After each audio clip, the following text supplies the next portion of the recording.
What is going on, Hoops fans? In today's video, I wanted to talk about whether or not the New York Knicks should sign DeMarcus Cousins. A report just came out from Bleacher Report on that exact topic, that the Knicks are potentially interested in acquiring Boogie Cousins' services. Now, I also read some other reports from other websites that they may be interested in Vujic, that they may be interested in Tobias Harris. Now, I don't expect that. Both those guys will require max contracts or damn near close, and the Knicks have come out and said that they don't intend to sign secondary stars on max deals, which is certainly what they would be. Those are not top-tier talent. We're still hoping for Kevin Durant or Kawhi Leonard, Kyrie Irving, but it does not seem to be in the cards, so the Knicks have to look elsewhere.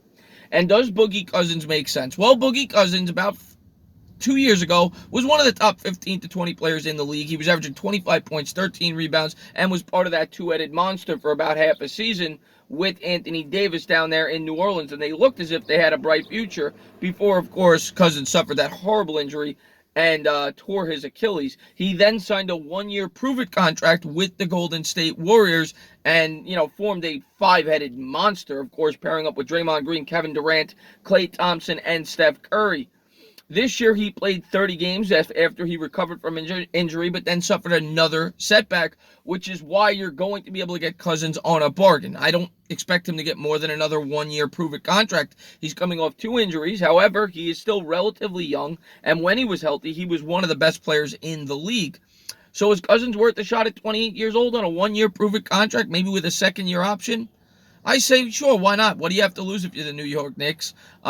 He's never been a winning player, though, even when you go back to his days with the Kings. Now, a lot of that had to do with the surrounding talent, but he's always seemed to have been a stat player, similar to maybe a Kevin Love when he was with the Minnesota Timberwolves. Never resulted in any winning. Now, of course, Kevin Love won later in his career when he got paired up with Kyrie Irving and LeBron James.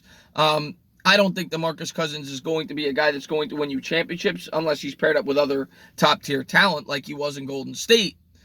But, if the Knicks miss out on these top-tier guys, I think DeMarcus Cousins could make sense on a one-year contract if it's a cheap enough deal. I wouldn't sign this guy to any long-term commitment. He's had 2 devastating injuries, and I don't expect any team to give him more than a one-year contract. And if he wants more than that, the Knicks should walk. They need to stay away from those other 2 guys I mentioned. I also read in the same article from Bleacher Report that the Knicks may be potentially interested in the Twins, Markieff or Marcus Morris. Marcus Morris being the better of the 2. He averaged about 14 points for the Celtics this year and is a pretty good two-way player. So I could see the Knicks monitoring him on the right deal. But there you go. Boogie Cousins could potentially be headed to New York, according to Bleacher Report.